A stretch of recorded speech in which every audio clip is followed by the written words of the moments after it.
Hey, this is Joel Cameron. Okay, in the previous video, I compressed the toms to make them bigger. Now I'm going to use EQ to make them belong more together.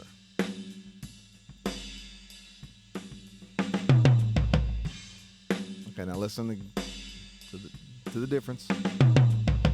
The high tom's paperier, got kind of a, and the low tom still has a lot of tone.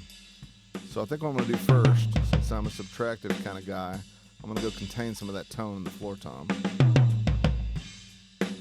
Now, one thing that I do with toms, generally, even if they're big toms, generally I take out the lows, the sub frequencies, because I just don't find that they're generally terribly helpful.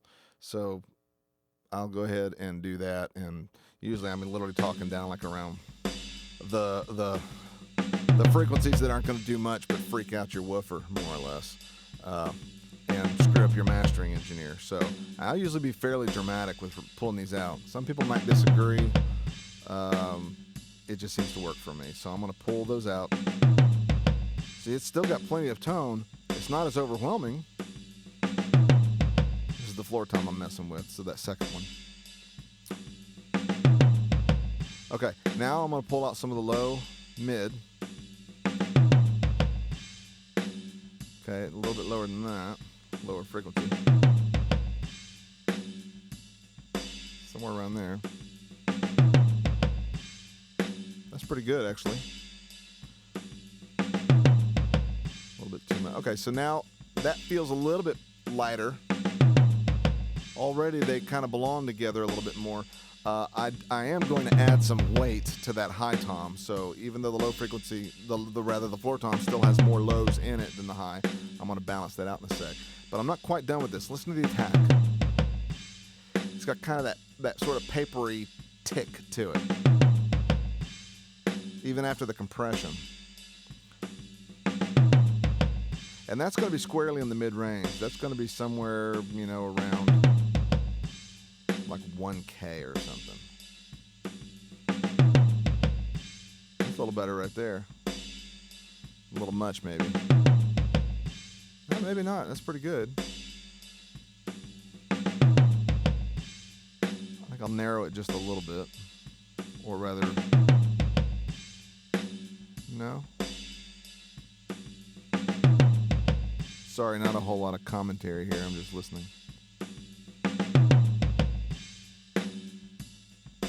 No, a little wider. That feels pretty natural there. Now, again, people have a tendency to want to go nuts with EQ. And a lot of times they're wanting to add attack and all kinds of stuff. Now, these mics were placed far enough from the drums and the floor tom. I generally, with miking, I generally point the mic at the center of the drum to get more attack and less resonance, because as you can hear, there's plenty of resonance already. So the closer you to the edge you point the mic, the more tone you tend to get, assuming the drummer's playing in the middle of the drum and not on the edge.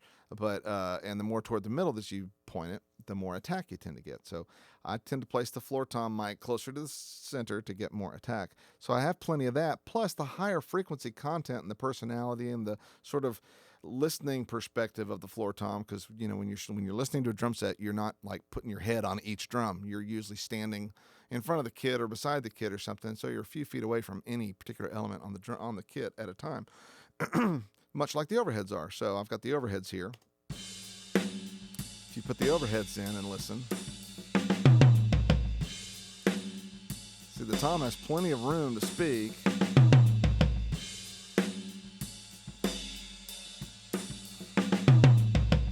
And that sounds clear and natural to me. There's lots of articulation. I'm not missing or needing any more attack. So I'm going to open up an EQ on the high tom, and now I'm going to add, try and match that up to the floor tom a little bit. Go back over here and remove the overhead. So we're just listening to the two toms now. Again, I'm going to go down to the sub-ish frequencies and pull it out. On the high tom, particularly in the high tom, has even less lows. So anything that it does here down here is really not going to be beneficial. Okay, now notice that the high tom, again, it's thin compared to the floor tom.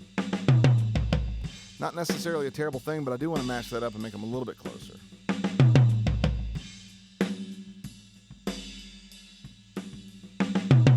And I usually like to narrow things up a little bit down here, narrow as opposed to wide, narrow, because I only want to boost certain frequencies, and narrower bandwidths get you closer to the frequencies that you're trying to deal with. Because a wider bandwidth for boosting lows tends to just muddy everything up. So I really want to kind of narrow it and get specifically to what I'm looking for. And I'm looking for something lower than this.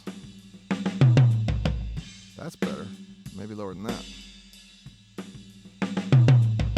Yeah, that's a little bit more like it. Okay, somewhere around there. Now, it's still lighter, but it's a smaller drum. It's a higher pitch. And I want you to listen to the attack now, too. Same kind of deal. It's got kind of a papery thing going on. It's going to be in the same range. That already is better. Okay, it's a little bit too high. That's better. And I want to narrow it up a little bit.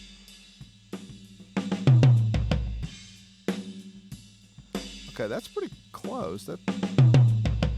They sort of belong together. The floor tom's richer, it's bigger, it's deeper. That's appropriate. But the high tom no longer sounds chintzy. Let's listen to them in the mix. The rest of the kit. Yeah.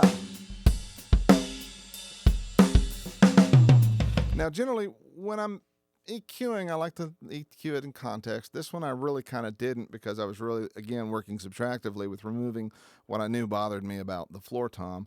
And then I was soloing the high tom against the floor tom to sort of just match up the two. And now I'm listening to them in context. So as you notice, unlike other videos, I didn't really EQ this in context with everything else. I did kind of solo them, but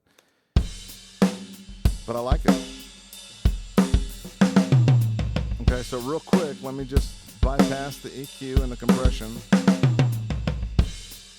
So that's the raw sound, no EQ, no compression. Flimsy. Just having the EQ automatically kind of tames them. I mean the compression. And then the EQ there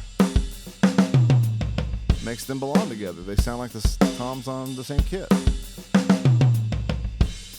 So there you go.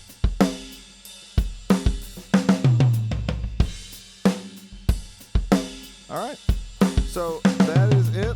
In the next video, I'm going to actually process the entire drum kit, and that's going to be kind of cool. So keep checking in for that.